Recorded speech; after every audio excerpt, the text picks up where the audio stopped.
శ్రీ గురుభ్యో నమః. మనం ప్రతిరోజు జరుపుకుంటూ ఉన్నటువంటి ధనుర్మాస వ్రత కైంకర్యంలో 19వ రోజుకు చేరుకున్నాం.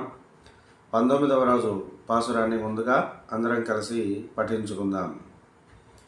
కుత్తు విళక్కెరియ కోట్టుక్కాల్ కట్టిల్ మేల్ మెత్తెన్ర పంచశయనిత్తిన్ మేలేరి கொத்தலர்பூங்குழில் நப்பின்னை கொங்கை மேல் வைத்துக்கிடந்த வளர்மார்பா வாய் திறவாய் மைத்தடங்கண்ணினாய் நீ உன் மணாளனை எத்தனை போதும் துயிலென் சிவட்டாயிகான் எத்தனை ஏலும் சிறிவாத்த இல்லாயால் తత్తువమన్రుతగలవేలోర్ ఎంబావాయ్.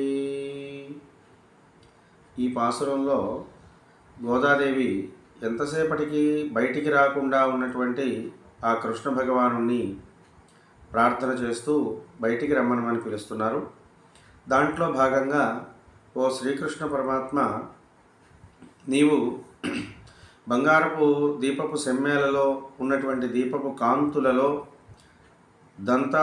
ఏనుగు దంతముల చేత ప్రకాశిస్తున్నటువంటి ఒక అందమైనటువంటి శయ్య పైన తెల్లగా మెత్తగా సువాసనాభరితంగా ఉన్నటువంటి పడక మీద మంచిగా వికసించినటువంటి పువ్వుల గుత్తులను తలలో పెట్టుకుని పడుకొని ఉన్నటువంటి నీలాదేవిని వదిలిపెట్టి రావాలి అని అనిపించడం లేదా కృష్ణ?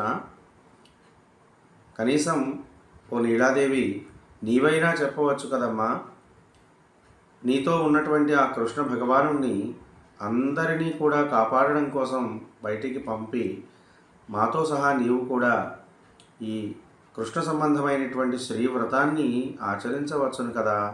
ఇది లోకానికి మొత్తానికి కూడా మేలు చేకూర్చేదే కదా. కృష్ణుడు రావడం లేదా? ఆయన బయటికి రావడం నీకిష్టం లేదా అని సందేహాస్పదంగా గోదాదేవి అడుగుతూ ఉన్నట్లుగా ఈ పాసురం మనకి తెలియజేస్తూ ఉంటుంది. స్వస్తి.